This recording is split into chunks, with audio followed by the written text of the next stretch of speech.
বিসমিল্লাহির রহমানির রহিম।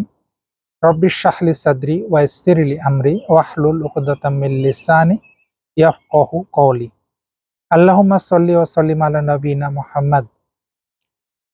পবিত্র জুমা উপলক্ষে রাসূল সাল্লাল্লাহু আলাইহি ওয়াসাল্লামের কয়েকটি গুরুত্বপূর্ণ হাদিস নিয়ে আলোচনা করছি।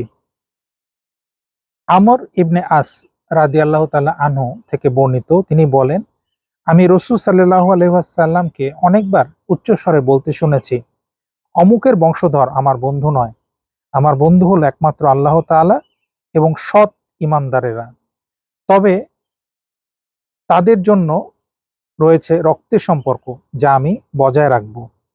হাদিসটি এসেছে বুখারী এবং মুসলিমে। অর্থাৎ রাসূল সাল্লাল্লাহু আলাইহি ওয়াসাল্লাম এই হাদিসে আমাদেরকে বলে দিচ্ছেন যে আমরা কাদের সাথে বন্ধুত্ব করব। কারণ বন্ধু এমন একটা জিনিস যে এই বন্ধু আমাদের জীবনে খুব গুরুত্বপূর্ণ। বন্ধু আপনাকে যেমন ভালো রাস্তায় নিয়ে যেতে পারে, বন্ধু আবার আপনাকে খারাপ রাস্তায় নিয়ে যেতে পারে। এমনকি যে শেষ বিচারের সময় বন্ধু কিন্তু আপনার কাছ থেকে পালিয়ে যাবে এবং বন্ধুর কারণে বহু মানুষ পথভ্রষ্ট হবে। সুতরাং বন্ধু কার সাথে আপনি করবেন, এটা রাসূল সাল্লাল্লাহু আলাইহি ওয়াসাল্লাম বলে দিচ্ছেন। তিনি বলছেন যে বন্ধুত্ব কিন্তু তার বংশমর্যাদায় নয়, বরং বন্ধুত্ব হবে কার সাথে? বন্ধুত্ব একমাত্র আল্লাহ রাব্বুল আলামিনের সাথে এবং ঈমানদারদের সাথে, যারা ঈমান এনেছে, সত্যিকারের ঈমান এনেছে।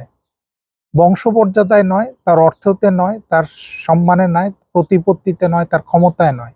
বন্ধুত্ব হবে আল্লাহ রাব্বুল আলামিন এবং সৎ ঈমানদার, যারা আল্লাহর প্রতি ঈমান এনেছে, তাদের সাথে প্রকৃত বন্ধুত্ব হতে পারে এবং তাদের বন্ধুত্ব আপনাকে দুনিয়া এবং আখিরাতে লাভবান করবেন। এবং তিনি আরো বলছেন যে রক্তের সম্পর্ক আমাদেরকে বজায় রাখতে হবে, এটাও গুরুত্বপূর্ণ।